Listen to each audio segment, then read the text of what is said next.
أعوذ بالله من الشيطان الرجيم. بسم الله الرحمن الرحيم.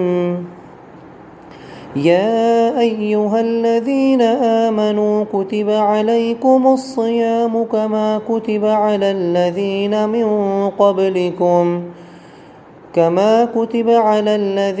من قبلكم لعلكم تتقون. أياما معدودات. فمن كان منكم مريضا أو على سفر فعدة من أيام أخر.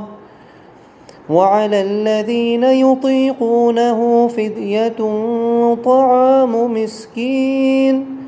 فمن تطوع خيرا فهو خير له، وأن تصوموا خير لكم إن كنتم تعلمون.